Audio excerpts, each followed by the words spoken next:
It is grand final time for the EPT NA Open Cup number 167, I think. In the top left for DPZ, is that what it's called now? It is Dark.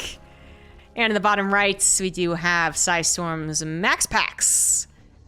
Another awesome pickup from Psystorm that kind of continued to prove that Psystorm was a great... Oh yeah, there's not really a super great place to put my camera, is there? Psystorm's really good at picking up some of the up-and-comers and then having them succeed later on. They did that with Gumiho as well back in the day. Happened with a lot of the NA kids. Just an all-around great team. I could just make it smaller. I know some people like caster cams, but it's not like I have to be huge here. Okay, hopefully that is the best of both worlds, guys. I mean, none of you actually complained about the upgrade timings, but trying to optimize. Speaking of optimizing, Dark has to not have an optimal build. That's a segue. He has to take third base as his very unnatural natural. MaxPax went out with 2 probes. One to build the gateway or the pylon, and another one to build nothing. To go out and actually block the hatchery, which is really the only way you can guarantee they're going to block the hatchery. If they have a hatchery still there when you're before pylon probe, technically, gets across the map, I mean, they must be 15 hatching, right? Like a little bit weirder and sooner. So anyways, this guarantees it. And there's really a couple of reasons why you would be very much intense on blocking the hatchery, like almost at any cost, block the hatchery. One is just because it does mess up the Zerg. At the end of the day, it 100% messes up their mining. Their drone has to rally all the way over here to start mining. So it's a deficit. The probe also being out here is a deficit, sure, but less so than all these drones coming across. Second reason is also very good for, well, I mean, it's good for adepts. Adepts more so are taking advantage of the map feature anyway. Less so than that, because there will be a third base by the time that Resident Glaives is up and running with like a 4-gate or something. But that is a feature of the new map pool, is that you can get this economic delay, which does throw them off from their perfect opener against adepts. So it does still help in that way. And depending on the map, in general, the distance between the third and the natural really sucks for Zergs to defend Resident Glaives. I'm really only harping on this because MaxPax is definitely still a Protoss player. I was like, well, how is he losing drones? What's happening? He's definitely a Protoss player that goes for Resident Glaives. This time around, he is not. He's opening up with a Stargate, but Dark is also being a lot cheesier than I was giving him credit for. No third base in sight. Roachwarren is down. Roach is on the way. And Dark just distracted MaxPax. Yes, he lost a couple of drones, and that error should be already a little suspicious, and it looks like the Adept was able to check no natural, and perhaps even saw a Roach pop out, because Shield Batter's coming down aplenty. Full wall set up actually already, and MaxPax is totally prepared for this. The Voider's only halfway done. Dark's cheese. Not looking like it's gonna work, guys. I think Dark having such an error with the drones and such a low drone count so early on was just way too much of a reveal to a player of MaxPax's caliber. Yeah, I think it was probably the drones more so, because I don't know if the shade actually got into the natural, but it might have. But the drones, man, there was not a lot of them at that base.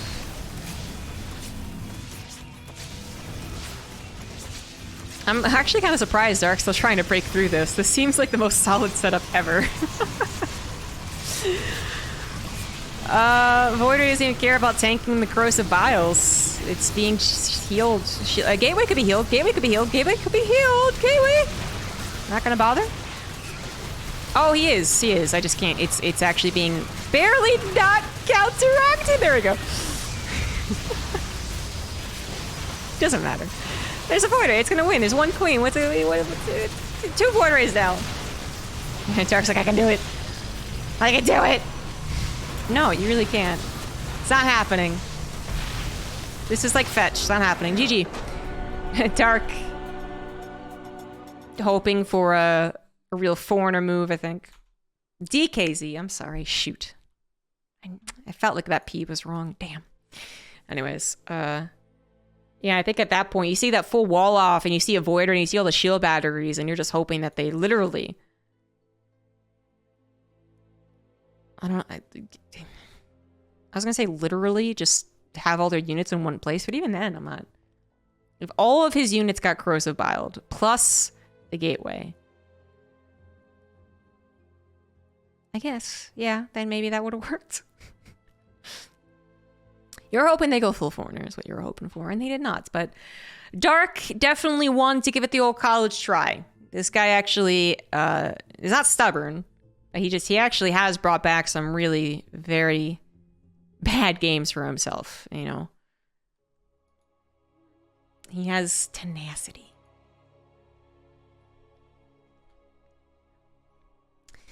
Artosis just tweeted MaxPax vs Dark Finals best of 7. Is it though? Is it a best of 7? Is it though? Alright. In the top right, trying to cheese out his opponent and getting absolutely smacked down. He is Dark. In the bottom left, looking strong as ever. It is MaxPax. Looking to continue rising in the Illegalac score. He has his eyes on third place, I'm telling you. Seriously though, there are more serious than ever before conversations about MaxPax's place in the StarCraft 2 hierarchy. Illegalac is not the end-all be-all of scoring. Some people very, very passionate about it not being the end-all be-all of scoring. They're just full-on anti-Illegalac mode. And of course it's not, but it does give a generally good overview. If someone wanted to actually know who the top 10 players in StarCraft 2 were, this would be fairly accurate. I don't think that's something you would argue. Dark is at a very respectable 7. MaxPax has been slowly rising up in the ranks and does have that benefits of being able, like, grinding a billion games. This guy's always played a lot. He's very much in love with the game, which is awesome to see. But it's also how he improves. I think, if I had to guess, MaxPax is a very smart kid.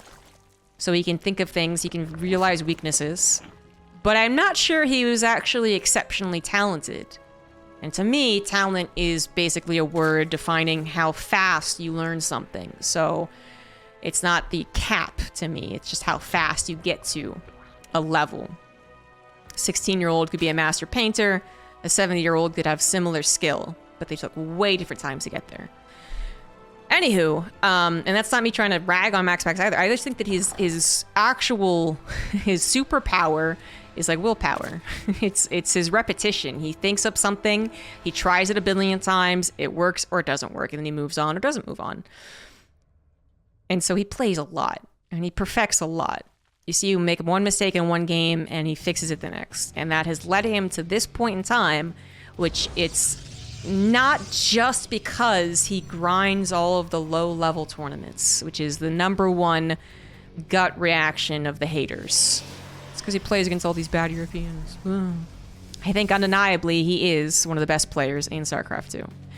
Dark is also one of the best players in StarCraft 2, and he has so many skills. He's good at almost everything that he does. I would say he's like 9 out of 10 in basically everything. But is he a 10 out of 10 in anything? I'm not sure. 9 out of 10 in everything is already pretty freaking good. And some people are about to get really pissed off at me and be like, no, he's 10 out of 10 in this, 10 out of 10 in this. But I think I actually kind of like the way I'm explaining it. I feel like Dark is basically very good at everything. But is he perfect at something? Perfect's being an extreme word, but you get what I'm saying. Or people would say that Maru is basically like perfect at late game, or he's perfect, or Beyond is perfect at macroing. Again, perfect's a pretty strong word. So Dark really is great at proving these types of narratives wrong when you start to really hype up the foreigner. Like, MaxPax is playing so good. He's top 4 in Illegalac. He's beating everyone. All his matchups look great. What a foreigner. What a lad. And he just won the first game. Bopped him. And then Dark's like, well, fuck you. And then he goes on a rampage. That's what Dark's 10 out of 10 at, by the way. Rampage mode. So let's see. We have a Dark Shrine build coming out from MaxPax. So a bit of an old school build. And one that is going to maybe win the game directly. Let's take a quick spore check, shall we? Dark knows it's not a Stargate. Doesn't know 100% if it's a Twilight Council for Enclaves or DTs. He's building spore crawlers now. They seem a little late to me. Oh, but this is really important. That is actually crucial. Oh my god, the repositioning on the Warp Prism is one of the reasons the spore crawler is going to finish. Now, do the DTs go immediately to the spore crawler if they warp in here? Maybe not. Spore crawlers are very quick building buildings. But I think that Warp Prism repositioning was actually big.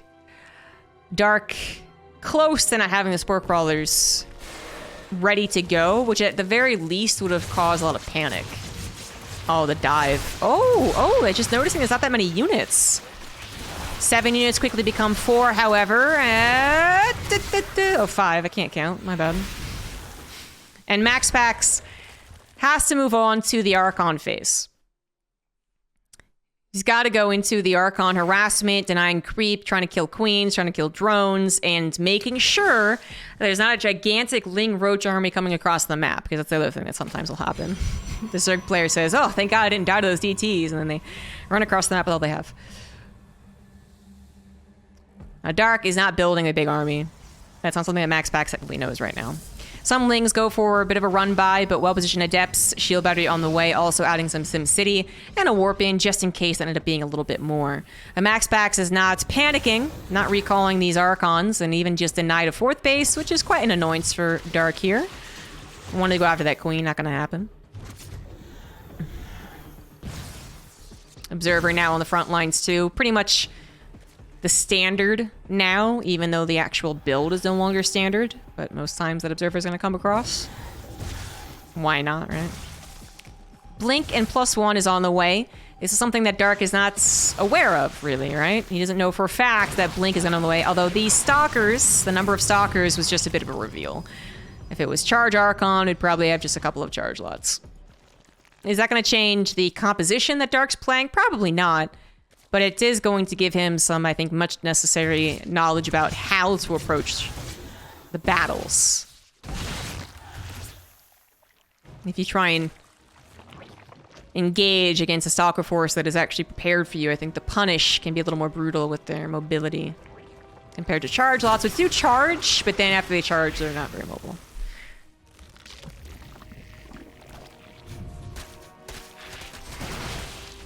Not gonna have to cancel that Nexus. Another little tiny thing going well for MaxPax. You know, a lot of the time, I would say that this Archon build falls out of fashion. Kind of sometimes comes back and then it goes again pretty quickly. But anyways, one of the reasons is that the Zergs were defending it perfectly.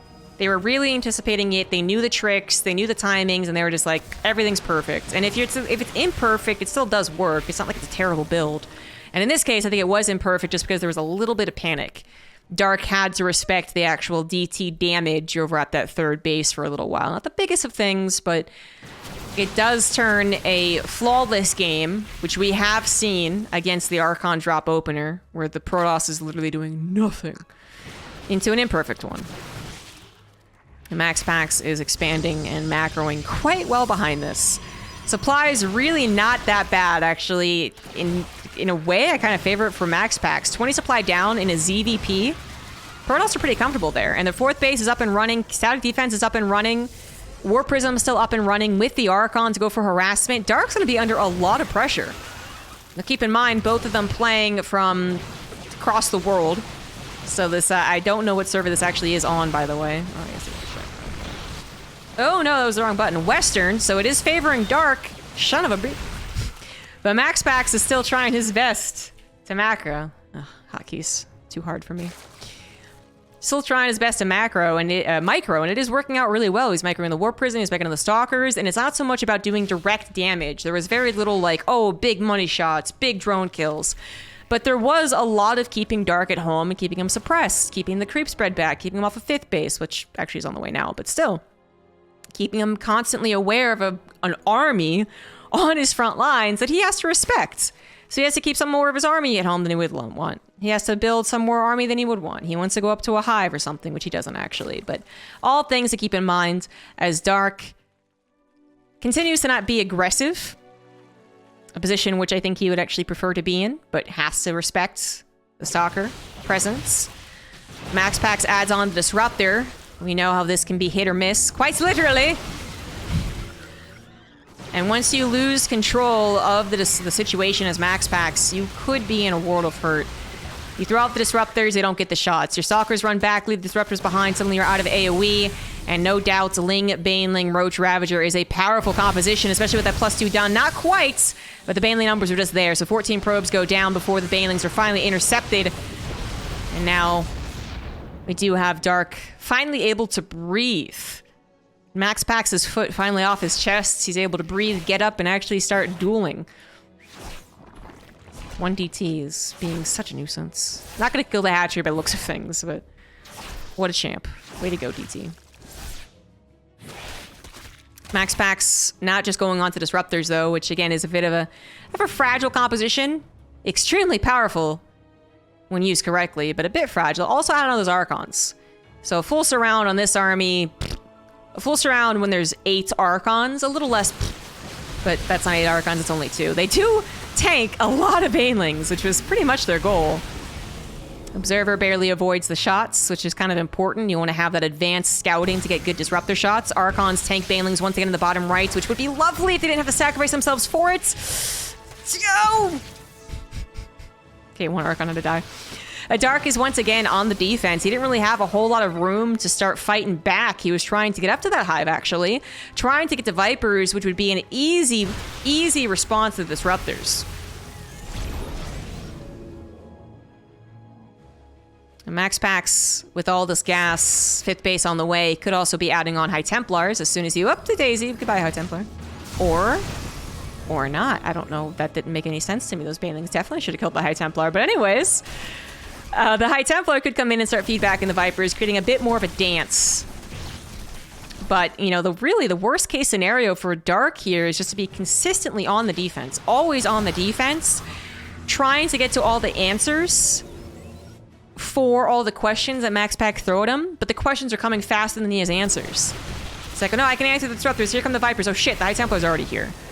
And if you're the one that's always on the back foot, you're not really causing much chaos. You're not causing them to mess up. That's really a lot of StarCraft, is causing those forced errors. Dark defends his 5th base from the little run by, gets counter, canceling MaxPax's 5th. So there's a little something. But his defending army on his 4th is getting a little low. I'm quite scared one of these Disruptor shots will finally hit a juicy portion of the army. So far, so good on Dark's ability to split. Good lord. But it's getting questionable. There's another good split. Okay, Dark. All right. Run by seems to have been taken care of by MaxPax's defensive DT into some defensive Stalkers. Continuing to aggress on the forward position. Also getting a Warp Prism into the main base. With 1 DT, again, adding that just little bit more chaos. Disruptor is no longer with shots, but it looks like there's 1 and finally gets a good shot. 3 Ravagers go down without having to sacrifice the Disruptor. That's good. Obviously not super spectacular. The Zealots continue to be warped in the main base as MaxPax realizes he's actually winning on all fronts. He was winning in the main base, he was winning on the front line, and he was winning the game. GG. MaxPax with a 2-0. And that second game was a real testament to his PvZ. The first game, okay, you saw a cheese and you reacted to it. I mean, anyone can do that.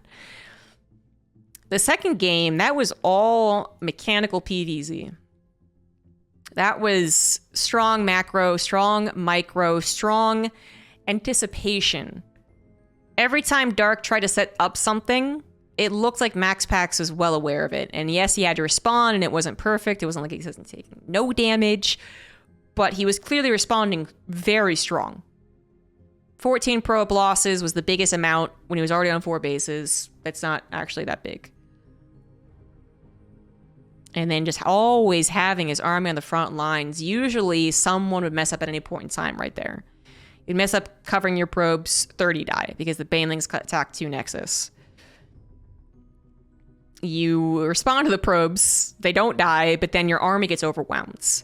You get overly aggressive and overly confident. You use all your disruptor shots, and suddenly nothing's there to protect, and Dark's been setting up a surround with Lings, and suddenly you're screwed. Those things are much more likely to happen, I think, than that type of game. And it all comes down to who actually is the better player, who's moving faster, who's getting a more surprising attack in, who's keeping presence in the game more. And it was MaxPax. If Dark's going to do the whole shut down the Foreigner Hope thing, it's got to be right here, right now.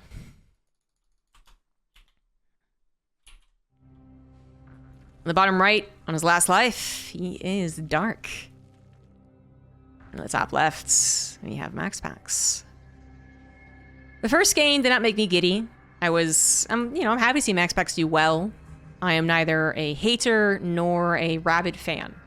I'm firmly in the middle. Cool to see the kid do well. The first game was just kind of more so me continuing the narrative of the last couple of days, which is like MaxPax is playing really, really well. Like, great. That last game is the type of game that gets me giddy because it was really the best type of PvZ, which is Blink PvZ. It's the funnest, and I will take no argument otherwise. And it was just, to me, a display of mechanical skill. I'm sure someone out there is saying how Protoss is just super overpowered. Maybe some pros are looking at it and they're like, no, Dark just made a huge mistake. That wasn't that impressive. All right, fine. But, to me, that's just the type of stuff that you want to aspire to. So MaxPax, I still am not really in love with his PDT. I think it's the only thing holding me back. I still don't like that he really 4-gates and DTs a lot, but it's not hurting him anymore, so I can't knock it. But that last game was like, that was some freaking StarCraft for MaxPax. And Dark never got to do his thing, never got to get out on the map and just start knocking heads around, left, right, center, left, right. It was more like a, very wimpy. See if MaxPax can do it again. He has been opening up with different builds so far, differently every time. Stargate in the first game. And, Archons in the second, DTs in the second. Words escape me late at night. This is actually past my bedtime. That's my excuse. I'm sticking to it. Actually, speaking of his different builds, I wonder if Dark was hoping he was Twilight Counseling in the first game. And that's why he did that Roach Rush.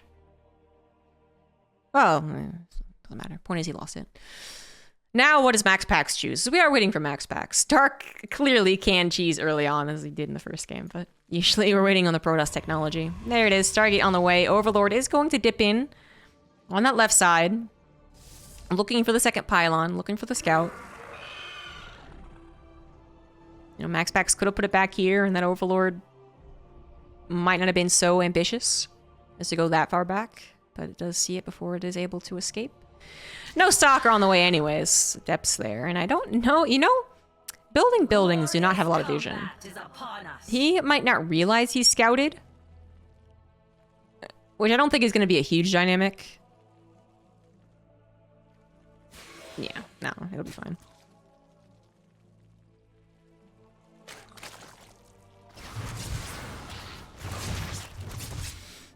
Third Adept is on its way. Ling speed's done. 2 Adepts overstaying their welcome, perhaps. Maybe not yet. Oh, nice. Nicely done. Into that little pocket. Yeah, I'd say overstaying their welcome. Speed wasn't particularly fast, but I guess there are slower speeds that are gotten. MaxPax should now be heavily concerned about a Ling all-in, and he does have that Oracle cross through the middle of the map to see how many Lings or Need all are coming across. It's a decent amount, basically. It's like, it's one that he has to actually respond to, but don't be a silly Protoss. That's too many Lings. I don't know what he's thinking. He's gonna lose his Adept. He's gonna have to cancel his Nexus. The Oracle flies back home. Huh. I guess just really hoping that the Nexus would last long enough. I think he was playing a dangerous game, is what I'm thinking. He was playing a dangerous game. He was hoping that the Lings would waffle between heading into the natural and killing the third, which meant that the second Oracle would pop in time, I think. But that the opening here was concerning. The depth being out here was concerning. This whole game was concerning, actually. Dark, with just a handful of Lings and maybe faster speed than MaxPax was anticipating, is already throwing a bit of a wrench into things, a spanner in the works. I'm English. And now we have MaxPax trying to go up to 4 Oracles. The 4 Oracle strat. He's had to waste a lot of resources on Adepts, guys. You know, and it's different if he had 5 Adepts now that could maybe do a little bit of a run-by attack with the Oracles, and that can be a little bit of a revenge oddness. You know, you made an odd number of units, I'm gonna make an odd number of units. But, no, he lost most of them. So he's now secured his 3rd base, but that was a lot of resources sunk into getting a 3rd base. You could say Dark did make a lot of Lings to do all that, and that's true. 21 Lings killed. 30 plus produced. Ah, the Oracles! Okay, MaxPax played one of the finest games of his life in the last game, and is just all over the place for the 3rd one. A bit all over the place. I was just looking at the worker count, and the thing is that Dark made another batch of 20 Lings while I was talking. Oh, okay, 10 Lings, I guess. That's not as bad, but still. I mean, these Lings look a little more useless. So, yes, we do have to consider that Dark has been building Lings, not drones. But that loss on the Oracle was just weird. Just they flew back into the Queens. Adepts do get into the 3rd base and kill a bunch of drones. They're gonna get into the natural as well as the Oracles decide they go after the hatchery, which I do believe they are incorrect. Not enough pulsar beam on those on the Oracles, but 10 drones went down. I could not comprehend the drone kill count that had appeared. 10 drones went down. To 2 Adepts? Maybe some rallied into the Oracle? I'm making the decision. This game as a whole was a bit all over the place. Double Forge was produced by MaxPax during all that kerfuffle, and they have both been chronoed, very much intentional, no mistake there. Charge 1-1 will be done all together at the same time. Archon's about to form, Warp Prism is out. MaxPax could go across the map right now and do some significant scaring of the Zerg player, that's for sure. I don't think he's gonna all in. I'm not sure he's gonna win, but I do think he's gonna go across the map and size up the situation while taking a 4th base up to the top right. I got bamboozled up to the top right. And here we go. Here it goes, man. 1-1. That's a little bit spicier than you would expect. You know, 1 upgrade, sure, but 2? I mean, is it going to be enough to actually kill Dark again? I don't think so. But Dark did just go up to 73 drones after all that back and forth of building drones and building army. So it's been, you know, it's only just recently happened that he got to a comfortable drone count. Banelings do collide with a decent number of Zealots, but Warp Prism is saved. Archons are here. Oracles with energy to help out once again. And that is not a lot of Zerg army. No Ravagers either. We're going to gun for the hatchery by the looks of things. The Oracle's also trying to help out. The hatchery is going to go down. There we go. But that does, of course, officially mean that the army is going to lose. Warp Prism trying to pick up whatever it can. Could do a little bit of hippity-hoppity with the Archons? Nah, not going to bother. Not going to try. Nexus also did not go down. And that is 2 problems for MaxPax. I don't think...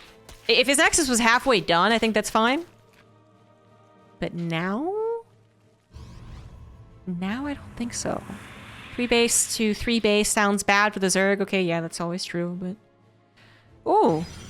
Ooh, this is so weird. It's like, yeah. Like I said, the last game was just so good. It was just, everything about it was very good. Noticed very few mistakes. From either player, actually. You know, Dark was playing a fine game himself, but he did lose. At this one, MaxPax now getting 2 robotics Fae. Cannot say that is on purpose. The old warp prism speed and observer speed. No, I'm kidding.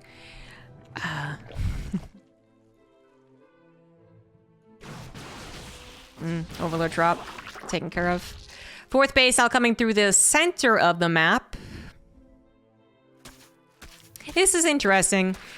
So this will go along with a push, but then is also very much vulnerable to if Dark's the one more in the aggressive stance.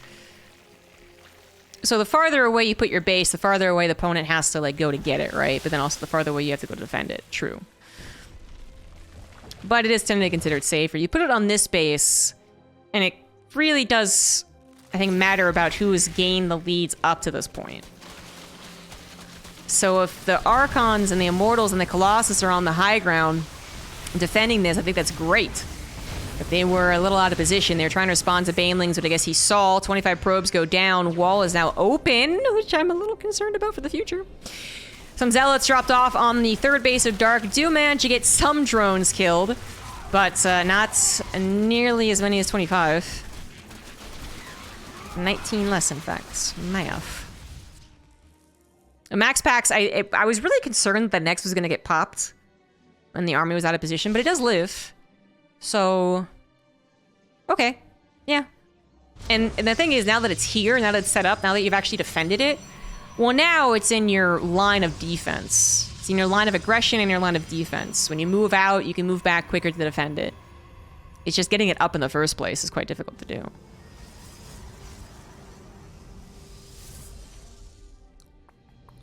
Five bases up and running for Dark, who has been on 70+ drones since that charge lot attack. MaxPax just getting settled on his own economy, still needs a handful more probes, and is not producing 4 at a time like he could be. He definitely could, and he still has the cash for it. So definitely not the greatest game of MaxPax, and Dark should be able to take advantage. I think Dark's just so much better set up, you know? It's not a game where he's constantly under pressure, where he's constantly going left, right. It's a little bit back and forth, but Dark should be able to get that really mass army engagement after engagement after engagement situation if he wants to. He's maxed out, he's ready to go, but he is not wanting to move out into the awaiting arms of a very death-balled Protoss army, and you do have to understand that. That's 6 Archons and 3 Colossus, and a couple of force fields, too. Make it 4 Colossus, so that's, you know, that's a lot of laser beams. That's a death ball right there. But if Dark is maxed out, but not engaging, he is going to be engaged upon, and when that happens, you have less time to remax, so that's kind of the conundrum of a Zerg player. You know, when you're maxed out, you could be building a bank, that's fine. You could be going in technology, and that's okay too. But if you just kind of wait and do neither one of those things, really, I mean, he's building a mineral bank, not a gas bank, then the Protoss will also get to their perfect army. MaxPax's not paying attention for a second there. And then you won't have as much room to remax. So engaging is usually the plan at some point. Finally, Dark does, and he engages when MaxPax isn't paying attention. That was the best start possible. That shield battery a little bit later. Archons pull back a little bit later. Force fields not nearly as clever as they could have been. And that means that MaxPax does take a couple of losses. I know it sounds like I'm kind of just throwing out a phrase like, oh, a couple of losses. What does it even mean? Well, it's kind of important because he's growing this death ball. When you start taking down 3 or 4 Archons at a time and you keep them on a low, like a not 10+ Archon count, you are giving yourself a better position. You're remaxing faster as the Zerg player, and now you're up against 4 Archons instead of 10. Although we just got up to 8, so that's still a scary number. But we're in a classic PvZ position where the Protoss army is theoretically better, and the Zerg army is going to have to actually take good engagements one after another. And if you don't have time to remax and you don't get one hell of an engagement, you are in trouble. And here comes that one hell of an engagement. A bit of a surround coming down. Not a whole lot of Banelings, though. I would say not the most effective surround from a Zerg player ever. Our Archon number is still so powerful as well, and the Roaches on the backside were just that, pure Roach.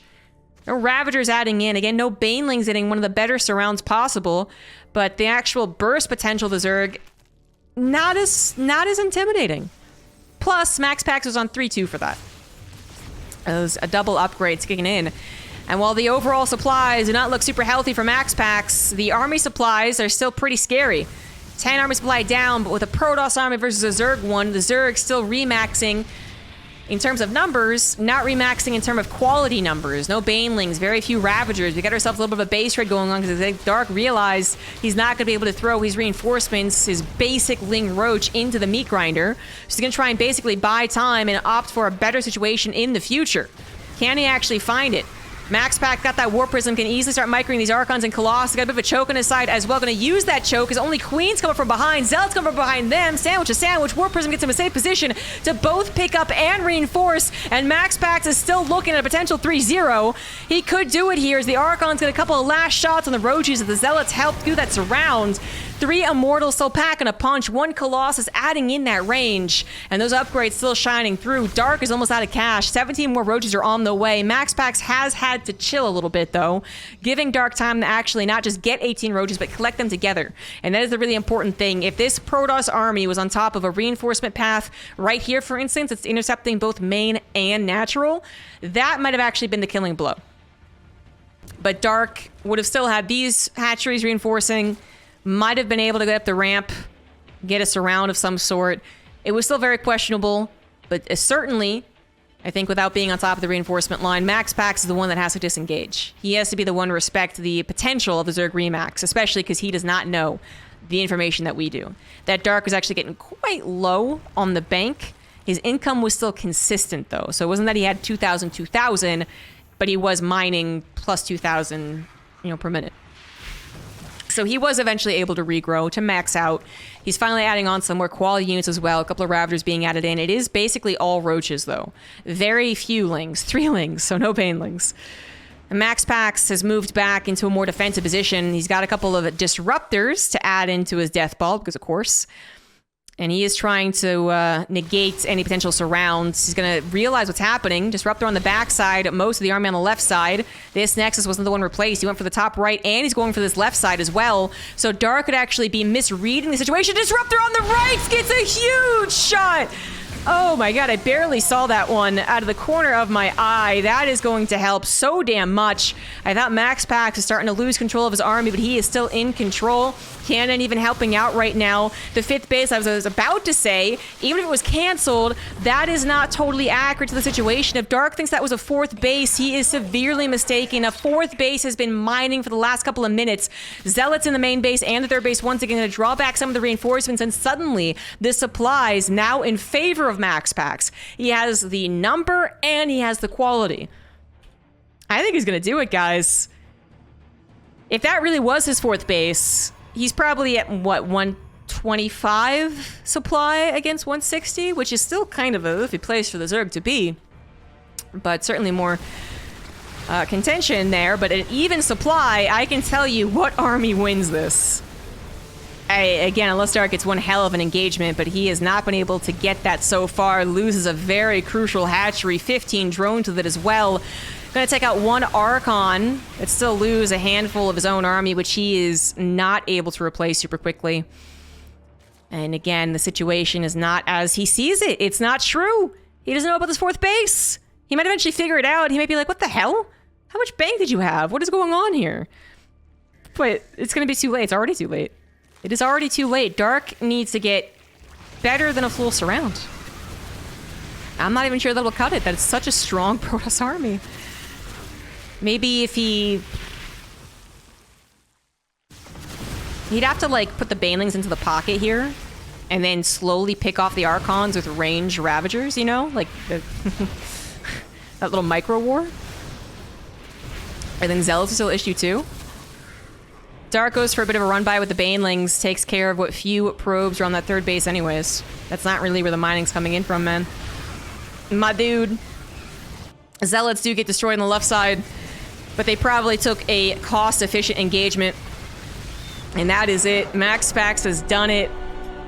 Oh, that was one of the rougher games of the series for him, but he still pulls it through and gets the 3-0.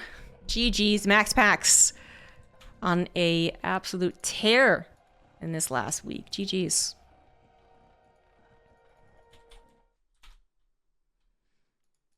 G to the freaking G, man. That was a fun best of 5, even though it ended in a 3-0. A lot of these games today, a lot of these series were one-sided. Thank you so much for joining. Hope you enjoyed the cast. If you have any feedback on where the camera should probably lie, I'm more than happy to take that. But since most people wanted the camera on in game, we're going to keep it there.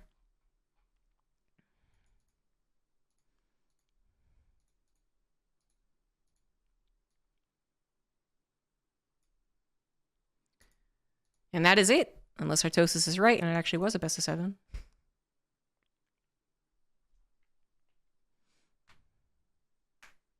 Okay, Pig just confirmed that it's best of 5. So that is it. Thanks all. This final series will go up on my YouTube if you missed any of it. I don't think there was really any other YouTube-worthy series. But I also do cast